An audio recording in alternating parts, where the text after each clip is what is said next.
Good morning, everybody. Sam here. I'm live. It's what, Wednesday morning? I always need to look at the date. Welcome to United People's TV live every morning here with the latest Manchester United transfer news for you. Monday to Friday, 9:30 a.m. UK time. I'm here. How are you doing? Where are you watching from? Let's talk about Man United. Let's talk about Sir Alex Ferguson, Khabib Nurmagomedov. I got that right. I'm pretty happy about that. And Cristiano Ronaldo. And Ole Gunnar Solskjaer, was he right to rest him against Everton? There's a video that's been sort of exploding and going everywhere of Fergie speaking to Khabib. I'm going to take a look at that, and we're going to have a debate in the comments about whether or not you think Solskjaer was right to rest Ronaldo or not. Given the fact that we dropped 2 points against Everton, you might argue differently. Now, as well as that, I'm going to be speaking about the Glazers and the fact that they're selling another 8% of Manchester United. I'm also going to be doing a special shorter video, more in-depth, very precise video, giving you all the facts and all the figures in 10 minutes. That's going to be going out at 1 p.m. today, so make sure you check that out. We're going to be speaking about a behind-closed-doors friendly that's happening. Marcus Rashford, is he going to be involved in that, getting prepped for Leicester? I hope so. Going to cover that. Going to cover plenty more. Paul Pogba's future, looking at midfielders, speaking about Solskjaer. Lots to talk about today. I know it's the international break, ladies and gents, but football still moves on. United still move on, and there's plenty of talking points for all of us to speak about. Ed Smith, I can see you watching from New South Wales out in Australia. Good morning to you. Daniel McDermott, good morning, sir. Raphael, I can see you. Victor, I can see you again, sir. Takeoff, Meet, Chris, and I can see you as well from work, and JK Plays. How are you doing, everyone? Nice to see you all here this morning. As always, throughout the entire show, please leave me your comments. Please ask me questions. And please, if you would, on YouTube, fire any super chats, support the channel. It's a bit quiet during the international break. Everyone needs a little bit of help, don't they? But let's speak about this straight away. Let's go straight into it. Boom. Khabib and Fergie. Now, the first thing I want to mention about this point here, right, is this is a very private conversation. I say very private. There was a camera standing there, so it's not very private. But this was a private conversation between Fergie and Khabib that has since been sort of translated and since been, not translated, transcribed, my bad, and since gone viral. And I'm sure you've all seen it by now, if you haven't seen it by now. So this is Fergie speaking to Khabib. Obviously, if you don't know who Khabib is, he's pound for pound, probably the greatest ever fighter in the UFC, a very extremely good athlete in his own sport. Fergie was speaking to him in Old Trafford because he came to watch a game. And if you look here, look at the subtitle at the bottom.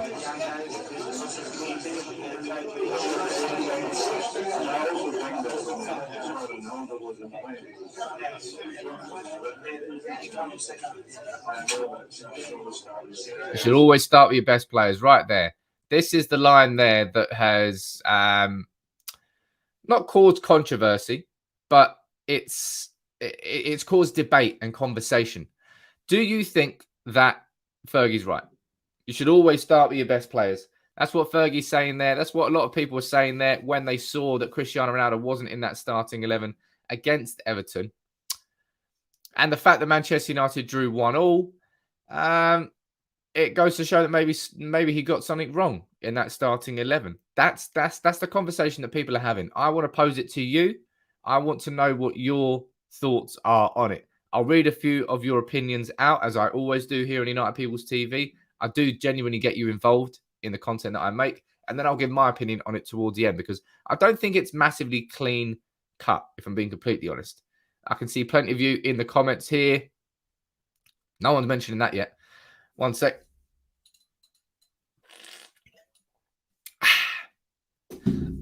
I've still got a cough. No, it's not Rona. All right? It's not Rona. Right, a few of you here. Takeoff, you think that he is 100% right. Take it, you're saying Fergie is always right. Ferguson is the greatest of all time. He is right. Caro, you're saying, yes, Sam, start with your best players. Who are you resting the team for when you have 2 weeks break? Mickey, no need for resting at this stage with international break. All the same, the players starting should have been good enough to beat Everton, so not all Ole's fault. Stefan, you're saying, honestly, we could and should have won this game without Ronaldo. It was Cavani playing for Ronaldo and not a player from the academy. Now, in my opinion here, there's a couple of things. First of all, there's a little bit of irony in Fergie saying you should actually no. The first thing I will repeat again: this was a private conversation between Fergie and Khabib. This is not Fergie going public trying to put pressure on Solskjaer. All right, so don't. If some people are trying to sort of explain it in that sense, I think that's wrong. I don't think it's that case whatsoever. It's just the fact that it's gone public. All right, because it went on Khabib's Instagram. Second of all, Ferguson saying you should always start with your best players, I think is slightly ironic because Fergie was the king of not starting with his strongest players all the time, but the king of getting that team still somehow playing the exact same as if you were starting all of your players at the same time. That's one thing that Fergie did. And thirdly, and this is my opinion on this situation, I think Solskjaer was vindicated by that first half performance, man. I thought Manchester United as a collective team and a unit, we played pretty damn well against Everton in that first half. Honestly, if you go back and look at the game, I know that no one wants to because why would you look back at a 1-1 draw with Everton? But watch how we played in that first half. We're actually passing it through the lines, passing it through the zones, controlling a game. We actually controlled a lot of that game. Everton still had dangerous chances, sure. But United controlled a lot of that game in ways that we hadn't really controlled other games this season. And that was without Ronaldo. And we scored the goal. Martial came in on the left. It wasn't Martial who replaced Ronaldo. It was Cavani. And I thought Cavani had a good first half. And then we brought Ronaldo on in the 57th minute. I don't think the game was won or lost in that first half. Now, I think a fair thing that some of you might say, Sam, man, look, we won that first half 1-0. Who's to say that we wouldn't have won it 2-0 if Ronaldo hadn't been starting? Now, that's a fair point because that you can understand. Maybe Everton were there for the taking in that first half and we didn't do enough. But I don't really personally think that it was a major issue. Ronaldo not starting that first half. And Solskjaer brought him and Sancho both on before the 60th minute, proactively. My opinion anyway. Big Nico, you're saying benching Ronnie wasn't the problem. The problem is starting Fred every single game. Now, we all know what I think about Fred and we all know what you think about Fred. And let's be honest, I don't think anyone wants to see him starting for Manchester United at any way, shape or form. I'm not sure what this wasn't taken out of context, frankly, as Fergie routinely best some of us best players. Yep. Scholes, Giggs, and Becks against Spurs. 20. That's someone that you got. That's obviously imprinted in your head, and you're like, I'm going to Old Trafford, see Beckham, see Giggs, see. Oh, yeah, all on the bench. All right, cheers, Fergie. Cheers, Fergie. Chris, I won't disagree with this. Ollie needs to find a team and stick with it with Ronaldo up top. Something I really personally think here about Ronaldo. This is. I'm not caveat here. I'm not saying this is an excuse in any way, shape, or form. Right. My caveat. Ronaldo is somebody that was not in Solskjaer's plans. Ronaldo is somebody that Solskjaer... Sancho was our top target. Varane was our top target. Rice was our top target. Didn't get him. Maguire was our top target. We got him. Wan-Bissaka was our top... All these players that we've signed, Solskjaer's wanted at the club. Van der Beek aside, I personally think that was a bit more of a club signing, if I'm being completely honest. But Ronaldo was an opportunity that the club took. And at the same time, we couldn't let him go to City. So it was a bit of a double-edged sword, really. And at the same time, you can't not have Ronaldo back at the club. But Ronaldo doesn't suit the pressing style and system that Solskjaer has been building towards, right? So that's why I think he's struggling to get him in. And that's why sometimes there will be games where he doesn't start. And sometimes he does start. You don't bench a goal-scoring machine, says Caro. Ronaldo should always start, says Jonathan. Sam, you're not getting it, says Delhi. Man United do not have a starter play. We should not be dropping points at home. Hey, bro, I'm not disagreeing with that whatsoever. This is just a conversation here that we are having about Ronaldo, about Fergie, about Khabib, and about Solskjaer. As I said, I think it's unfair to say that this is Fergie putting any sort of public pressure on Solskjaer because it was just a conversation, a little conversation before or after dinner with Khabib under his breath between him and Khabib. It wasn't Fergie like shouting from the rafters, was it? And also, as I said, I think it's down to a debate. Let's admit this particular one, says Dooku. Ollie got it wrong big time. Look, obviously Ollie got it wrong because Manchester United drew 1-1 with Everton the week after we lost to Villa. And in between that week, we just about got past Villarreal. And that was because of Cristiano Ronaldo, who was our player of the month for September. I think it was September. After scoring, 4 or 5 goals? He's an absolute machine. So I understand it. But I also... Look, that's the difference here. It's not that I try... I have to try and sit on the fence because I'm not going to be shouting extreme. I'm not that. There's plenty of YouTubers. There's plenty of people inside this space, and it's not me. And I'm not just talking about Manchester United either. They like to pin their colours to the mast. They like to be extreme in their opinions, and it probably gets some more engagement. It probably gets them further in the limelight, but it's not my style. Maybe that makes me slightly more boring to watch. Apologise for that, but it's just who I am. I don't want to make a mug of myself, so I won't go with my extreme opinions. But as I said, in my opinion, I think it was okay to not start him in that first half, and it was perfectly fine to bring him on in the 57th minute. There's no excuse, ladies and gents. No excuse. We were in control of the game at that point, and then we brought Ronaldo and Sancho on. We have Ronaldo, Sancho. We had so many top quality players on that pitch, and we had 30 minutes with Ronaldo on. I don't think starting Ronaldo or not starting Ronaldo was the problem against Everton. Because we drew, it's all of a sudden become the problem. Had we won, it obviously would not have been a problem. Let's go down here. That's why we love you, Sam says. Look, because you are very sensible. Big up. Come on. Everyone's got their niche. It's not my... Maybe I should be more shouty, eh? Should get some tattoos on my face. Start drinking beer every single morning. Probably get shut down by YouTube, to be fair. And you're saying that... I don't think Ole got it wrong. First half was decent enough. As always been the case, so often we have lost the ability to finish some teams off when they are on the ropes. Need some tips from Khabib. That's a good point. That's exactly what you should have been speaking about with Fergie. And that's exactly what United do. 1-0 up there. And that chance, you remember when Sancho cut, nice little cute pass from Sancho. Ronaldo threw in his left foot. Very, very tight angle. We had a couple of go on, get that second. We didn't get a second. And you're I've seen this film before. I know how this film ends. And it happened. It happened again.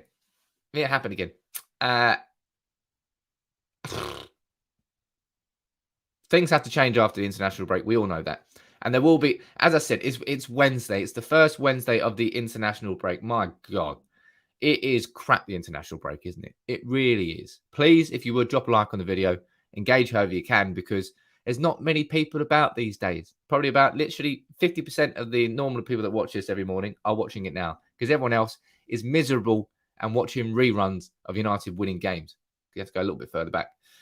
Ole is not a winning manager, says Ishmael. Okay.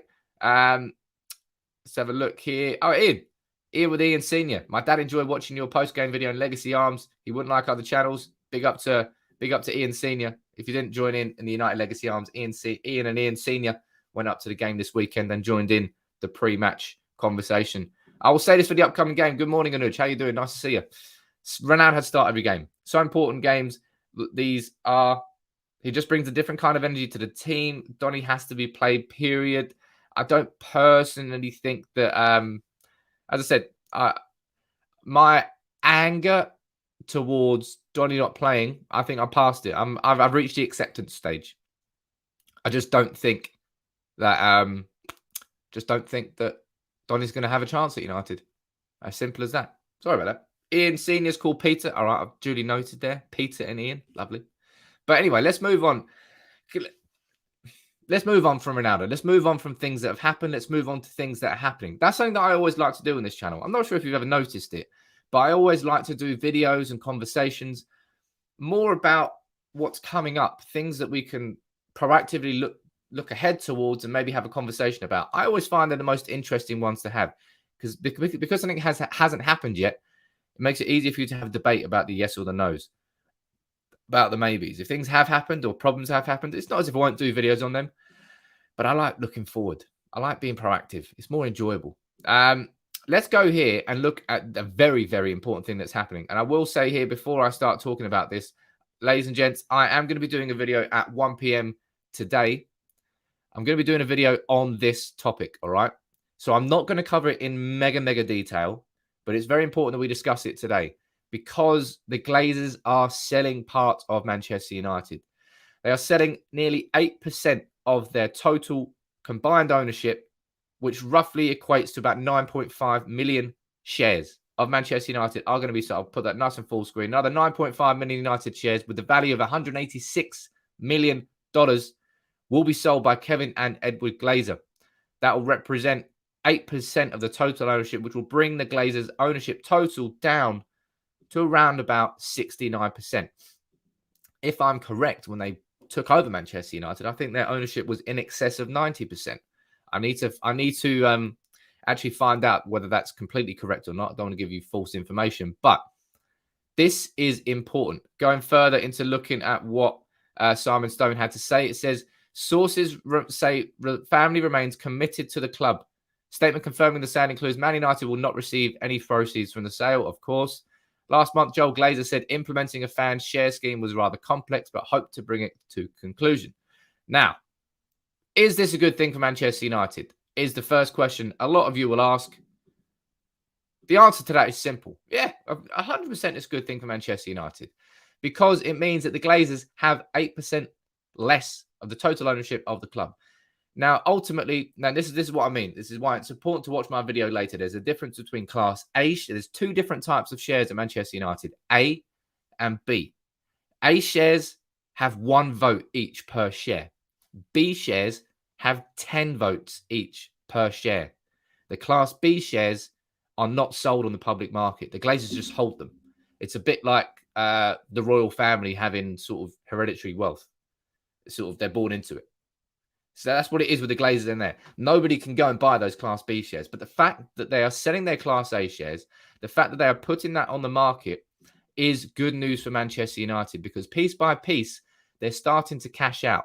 And the reason they've done that now is because if you look at Manchester United's share price, from the 1st of August to around about now, there's been a 20% increase following the post-Ronaldo boom. And the Glazers are cashing out at that point. They're cashing out. They're going to go, sweet, take that. Arseholes, want them gone out of the club. Really want them gone out of the club. I've done so much on the Glazers and I will continue to do so much on the Glazers. And I will cover this, as I said, in real detail at 1 p.m. So I would encourage you, please, to watch that video later on because it will really sort of help you completely understand what that means. What that means for Manchester United, what it means for the Glazers' ownership, what that means going forward. It's quite a complicated issue, so I can't really cover it properly in this video. See a comment there from Gary saying, stop talking politics. Nah, hell no, I won't, mate. You're watching the wrong channel here, Gary. If you want me to do any sort of support towards the Glazers, and it's not politics, you're talking about the ownership of Manchester United, which is very much not political. Anna, you're saying, I agree, Sam, but I'd love to see Donny play. Hey, look, we all would love to see Donny play. I'm not saying he won't. Hey, and I'm not actually sure. You let me know in the comments. Did Donny get called up by the Dutch international team? I'm sure they must have. He must have. And maybe we'll get to see Donny play in the international break. Maybe he'll actually get some more minutes under his belt and force his way into contention at Manchester United. As I said, I just don't really think it's going to happen. Z here is a really good point here, and I'm glad I can finally speak to you about it. I am dating Ollie's daughter. I'm not dating Ollie's daughter. What a weird comment that is. There's so many people who call me deluded and all that because I support my manager. I can see what the problems are, and I'm not, as I said, on these live streams anymore. I'm not really getting into that conversation. I've said my piece. I've spoken. Oh, he didn't get called up. Damn, poor Donny. Man, that guy cannot catch a break, can he? No football for him. Anyway, I've said my piece on Ollie so many times, and until news develops and big things develop, then I will speak about it again. But I'm not going to have a conversation about it every single live stream. Let's speak about what's coming up next. Manchester United will play a behind closed doors match today. Phil Jones will be involved. Hey. But a decision is yet to be made over Marcus Rashford as it is still relatively early as he is still relatively early in return to contact training. I hate when they can't bloody spell tweets right. So, Man United playing behind closed doors today. Phil Jones going to be involved. Yay. I've said it all along. It's a good thing for Manchester United if Phil Jones is constantly playing these games. First of all, he's not been playing with the first team. Second of all, he's actually maintaining fitness. And we need Phil Jones to have a season without injury if he's going to be able to be sold. And we need to sell Phil Jones. I don't think he's going to be playing for Manchester United anytime soon. But maybe I'm wrong. Maybe he'll play in like the FA Cup games. But Marcus Rashford, as we saw yesterday in more training photos, Marcus Rashford, I mean, he returned to full training last week and he's still here. He's still active. Do you think that we're going to be seeing Rashford playing for Manchester United against Leicester? Let me know, yes or no, in the comments below. Rashford returned to training last week. It's a really good thing for Manchester United to have him back. A seriously good thing to have Rashford back. We need him back in the team. We need him back on the left-hand side, and we need him back for the balance of what is still a very imbalanced team. We're so top-heavy at Manchester United. Ronaldo, Sancho, Greenwood, Martial, Rashford, Pogba, Bruno. There's so much like 10 out of 10 when you look in the top end of the pitch. And then you look a little bit further back and you're like, not sure about that. But that's the issue. That's why Solskjaer is struggling so much with the balance. But trust me, Rashford coming back in will bring a real balance. Mike, let me see whether you think that he'll start, though. Mike, you're saying Rashford not for another 3 weeks. I reckon. Klein, you think he'll play? No. Josh, you're saying no. Anthony, you're saying no. Save the jungle. Save the jungle. Indeed, save the jungle. You're saying no. Yes, says Stefan. Yes, he's starting.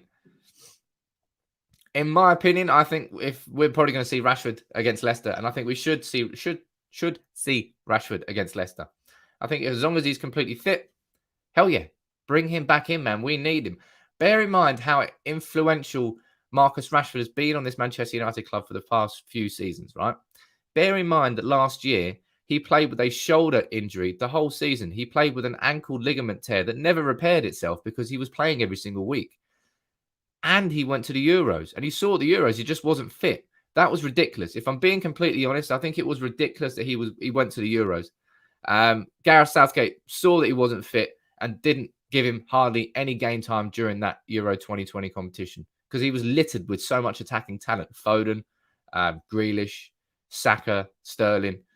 Rashford had no chance really of getting in there because he wasn't 100% fit. And then he made him fucking take a penalty at the end. Arsehole, Gareth Southgate. Proper arsehole. But Rashford, I think, he's been working on his actual fitness for about 3 to 4 weeks before returning to full contact training last week.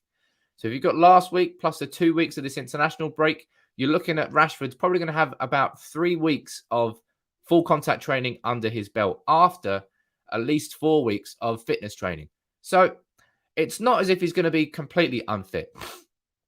Of course, there's training fitness and there's match fitness. And we all know that training fitness and match fitness are very, very different things. But I think that Rashford will probably come straight into that starting 11. Let me head down to the comments here and see what you're talking about here. Gary, you're saying we need a world-class midfield pivot. You're not wrong there, my friend. Of course we do. But, man, we haven't got it at the moment. We've got Pogba who can play there. We've got, look, I was going to speak about this later on. I'll mention it now quickly. But I was going to look, is this, do you think this is a sort of the best team? What I'm actually going to do at some point, I'll say it now. I am going to be doing a properly interactive best start 11 to face Leicester in the build up to the international break. We're going to choose each position. You're going to fire in your comments about each position, and we're going to build a starting 11 that we think together is going to beat Leicester. It's going to be Manchester United's strongest team to face Leicester. But what do you reckon here? It's not the starting 11 I would put out. I'm asking you whether or not you think that front four there, boom, Rashford, Bruno, Sancho, and Ronaldo. Now, a lot of you are going to say, mate, what about Greenwood? And I would say, yeah, Greenwood is absolutely part of this team. But if we're being honest, Sancho's got to start for United, man. We really saw a little bit of Sancho against Everton. A little bit more of Sancho than I think we haven't properly seen. Not seen yet. Him actually running at defenders, him skipping past people, him doing those cute passes in behind. That's what I enjoyed. Let me see what you're saying here. Victor, you're saying Matic in, Fred out. Stefan, you're saying change Fred with Scott. Rashford won't start against Leicester, says Takeoff. Great front four, says that. That front four is absolutely fantastic. I can see in the comments here, try not to spam people. Everybody, especially if you're mods, try not to spam and sort of keep the conversation. Look, whoa. Remember here, this is the conversation we're having. This is not the team I would pick. I always say that. People here, they always try and slam me in my predicted 11s when I'm like, bro, this is my predicted 11. This is what I think Solskjaer would play, not the 11 that I would personally play. But what I'm going to do next week, plenty of stuff coming out. I'm going to do a video looking at Gary Neville's best 11 because he chose his best 11 last week. I'm not sure if you saw it.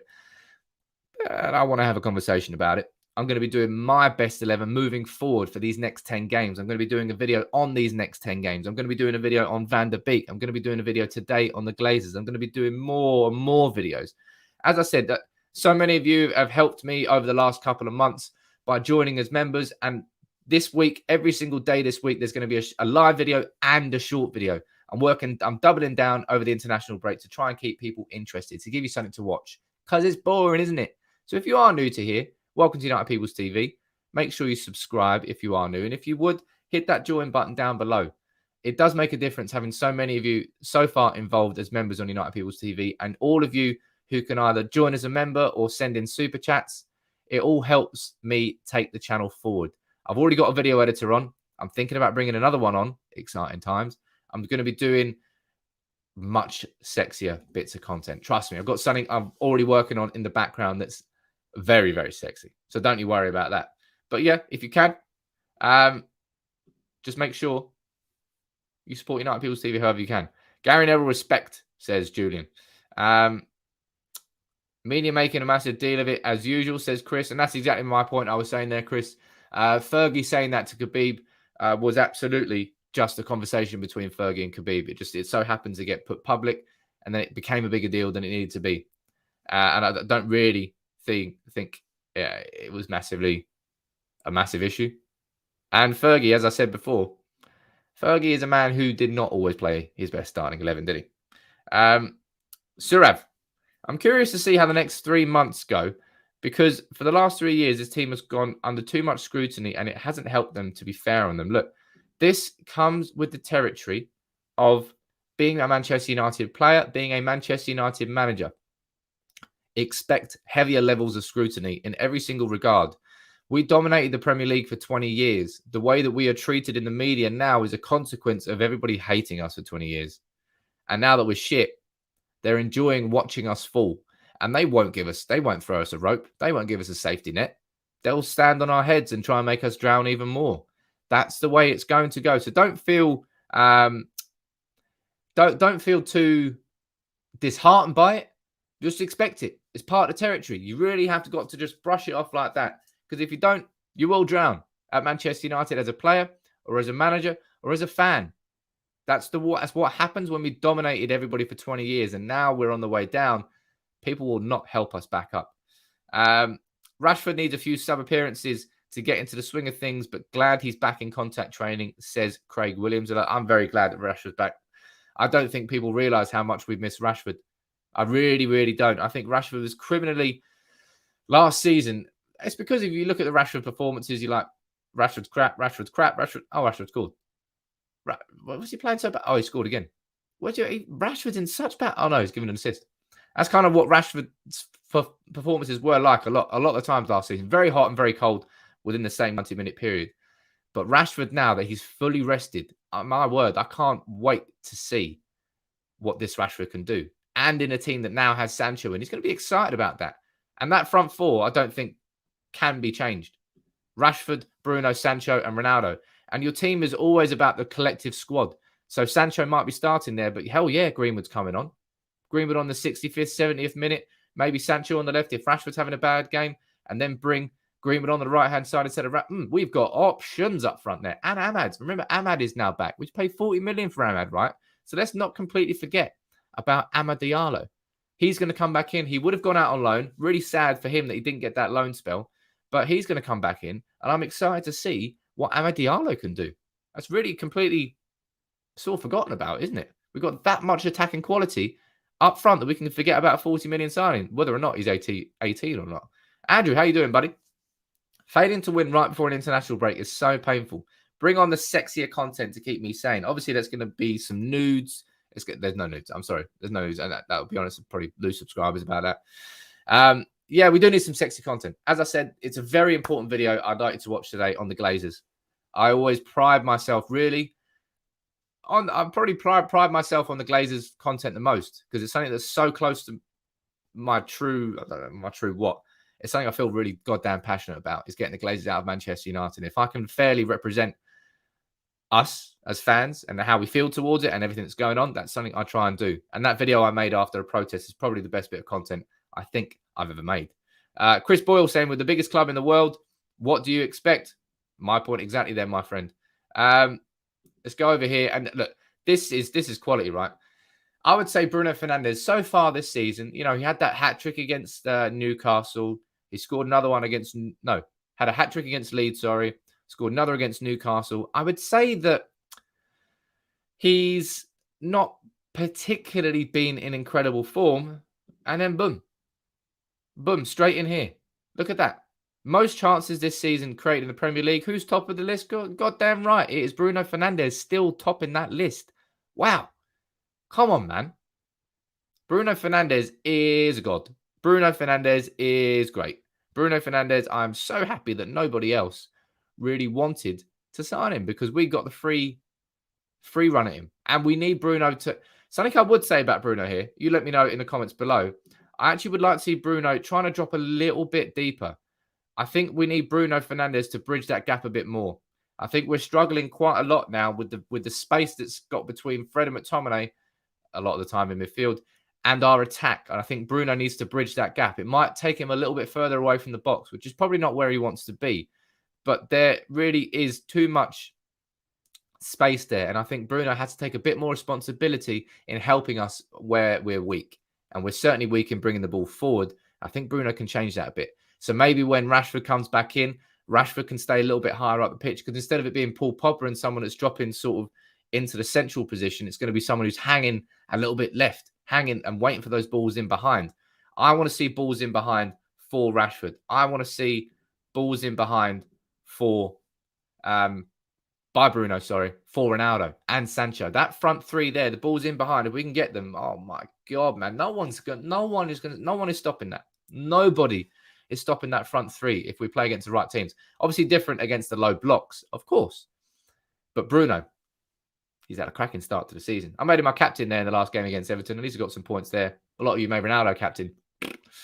On Rashford, says Andrew, how big of a difference do you think it will be in his performance compared to playing through injuries? Thanks for the great content. Big up to you, Andrew. Thank you very much.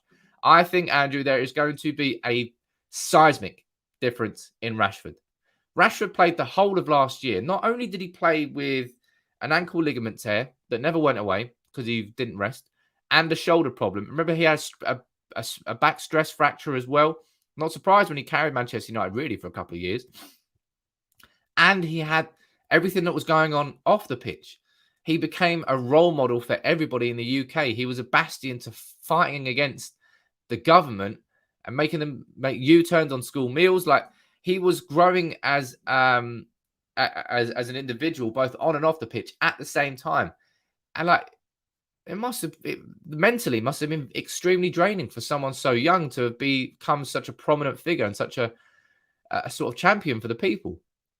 But doing all of that, he still played well. He still got, 19 goal and assist contributions last season, I believe. Mate, Rashford is... I'm excited, man. I'm really excited. Our attack is good right now. We're still scoring goals. But in terms of the overall tempo and the style and the balance, Rashford, for me, is a crucial part of that balance. And the B word is everything at United right now, if I'm being completely honest. The B word is everything. We don't have that. We have great attackers, but we still don't have balance in our attack. We don't have balance in the way that we're playing football, in the movements that we're making, and in the passes that we're finding. Rashford will bring a lot of that back. And that is why I'm excited to see him. Hell, I might even do a video just on Rashford coming back. Maybe that would put a little bit too much pressure on him. Let me head down to the comments here. Look, as you always know, this is a truly interactive live stream. Every day, 9:30 here, I answer your questions. If you want any questions, you've got any questions on Facebook or on YouTube, fire them in the comments. And if you would, fire them in on YouTube in a super chat too. Support the channel. And I'll definitely, anybody who fires in super chats will always get your comments read out. Sometimes, as I say, every single day, I'm not lying. There's too many comments for me to catch up on everything. So you want to get a question asked? Fire it in a super chat. Let's move on to the next conversation point I was speaking about here. And that's another player returning from injury. Slightly less important, but be interesting to see how he gets on. Dean Henderson. It's been a tough few months for me, but to come back in now amongst it and feeling at full power is a great feeling. Now, I've said it all along. I've said that I think if Dean Henderson didn't get like long COVID and was fit at the start of the season, I firmly believe that Dean Henderson would have been our number one, that Dean Henderson would still be our number one. But His absence gave David De Gea an opportunity, which I tell you what, De Gea has taken it. It's beautiful. Absolutely beautiful. That's what you want to see when opportunities arise. And De Gea looks like he's in his best form since like 2016-17. And Dean Henderson, sorry, mate, y'all get nowhere near that starting 11 now. Nope. No, sirree. It's because Dave's looking so good in such incredible form that Dean's just going to have to settle with FA Cup appearances. Maybe if we win the next 3 Champions League games, it will give an opportunity for Dean to start one of them. Yeah, I just can't see Dean starting in the Premier League anytime soon. And he should not either, because Dave's been great. Hopefully, Dave will start tonight. I believe that Italy are playing Spain in the Nations League semi-final. Dave's lost his place in that Spanish team. Wasn't there in the starting 11 during the Euros. Will obviously want to be there for the World Cup coming up next summer. And judging by the form that we're seeing at Manchester United right now, he will be in that starting 11. But Dean, it's good to see him back. Really is good to see him back. Good to always have 2 great players in every single position. That's what every single team should be going towards. But Dave's our number one for sure. Let me go down to the comments here and see what you're saying. Has Dean got to work hard or David De Gea to make a mistake? It's both. Opportunity. No, what is it? What is it? Damn it, I forgot. It's a good saying. What is it? Opportunity. Opportunity is when... No. Anyway, it's both. Damn it, I can't. I was trying to remember my analogy live on camera, and it's really quite hard. I'm normally quite crap with analogies. As it's success is where opportunity meets preparation. Something like that. Anyway, Dean's got to work hard behind the scenes. And as soon as that opportunity comes, he's got to take over. He's got to go in there and do it. And that's what De Gea did. He was there working hard. The opportunity came. Dean got COVID or long COVID. Boom. Dave came straight back in. Took it. Dean's going to hope to do the same thing. Oh, yeah, I think I was going to mention Paul Pogba. There you go. There's another talking point. Paul Pogba. Success is when opportunity meets preparation. There you go. I got it in the end. There is a belief inside Manchester United that only PSG could compete with the likes, with the kind of terms on offer at Old Trafford with Juventus and Madrid having suffered financially. Man United are not unduly concerned about the prospect of the speculation over Paul Pogba's future, intensifying if he doesn't sign a new deal before the end of this year. They are accustomed to being at the centre of transfer talk. So, I mean, what's your stance on Paul Pogba now, ladies and gents? Obviously, coming up to January. In January, Paul Pogba can speak to clubs outside of the UK and sign pre-contract agreements. Do you think he will? Do you think Paul Pogba will stay, yes or no? Let me know in the comments. And what Manchester United do? We're getting linked with Frank Kessie. We're getting linked with a guy called like Patrick, like an 18-year-old from Getafe. Other central midfielders getting linked with, but Chouameni, his name will probably come back up. But do you think Paul Pogba will leave, yes or no? I think you're wrong, Sam. Big Dance number 1 this year. Big Dave number 1 this year. Okay, yeah, no, Dave is number 1. But don't worry, Dean's going to be there fighting to try and go and try and behind. Go and try. I can't speak today. I need to have a drink of water. What is going on, me? The international breaks can make me go mad with no football, making me go mad. I can't even speak. But let me see what you think here. Yes, you think he will stay. Yes, you think he will. Yeah. No, sell. No. Pogba will stay. This time it's hard to guess. Can't say. Ooh, Adrian, you're saying he will leave. And Thomas, you're saying Pogba will stay. In my opinion, I think Pogba stays. I'm not just saying that because I think Paul Pogba massively, 100% completely wants to stay at Manchester United. I just don't think the opportunity will probably be there for him to leave. So at the same time, as part of Paul Pogba wanting to stay, I think part of it will be the lack of opportunities to go to the places he wants to. I don't think PSG will be signing him. I don't think Juventus can really sign him. Madrid, they're going to spend all their money on Mbappe. Well, actually, I don't think they need to because they're going to get him for free, aren't they? That was ridiculous. But look, for me, in my opinion, I think that Pogba's going to be staying, but I don't really want to focus on it too much. I won't be covering this in any sort of major detail unless news breaks on it. I don't know, Mineiro comes out, Pogba comes out, and there's actual development on it. I just don't think that really I'll focus on it too much. I don't want it to be a sideshow that distracts Manchester United too often. Look, I can see there's so much conversation and chat going on in the comments. I can't really keep up with the actual questions. Honestly, And I know I keep saying it, but that's why I do say fire it in the super chats, because if you don't, it gets buried among all the other comments. Look at that, Ian. Guys, if you like our badges, join as a member. Come into Legacy Arms and get a free pint of digital ale. Maybe get some real ale. Maybe I'll send some pints out to people. Be part of it.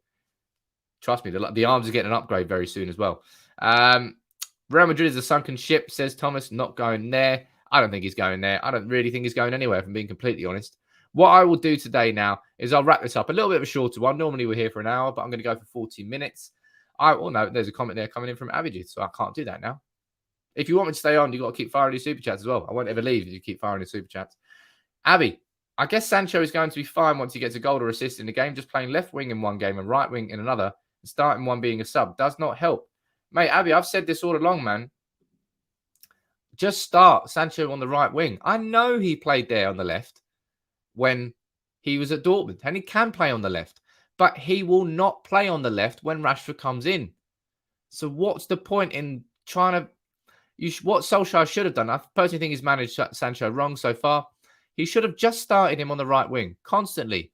Let him bed himself into that position. Let him get used to playing with Aaron Wan-Bissaka, building a partnership. If you're playing on the right wing, the left wing, as you're saying there, in and out, subs, starting, right wing, left wing. It's very difficult for Sancho to find any sort of form, any sort of consistency. In the same way as you always need to have your two centre-backs and your goalkeeper to build that platform. With Sancho, we're making it more difficult for him by playing him on the right wing, by playing him on the left wing, by switching him in and out. Let him stay to the right wing. Let get Rashford on the left wing. Boom. Simple as that. But as I said, today at 1 p.m, ladies and gents, I'm going to be doing a video on the Glazers explaining this whole Glazer share sale. 9.5 million shares they're selling, 8% of the club. What does that mean? What's going to happen? What's next? I'll explain all of it in real detail. So make sure you check that video out at 1 p.m. If you're still here, thank you very much for joining me this morning. Please make sure you drop a like on the video and subscribe to United People's TV. During these dark international break times, it's quiet out here. So drop a like on the video. As I said, I'll be here later on, so make sure you join in tomorrow as well. I'll be here at 9:30. We're going to have a discussion. Take it easy, though. Thank you very much, everyone, for joining in. We'll see you soon.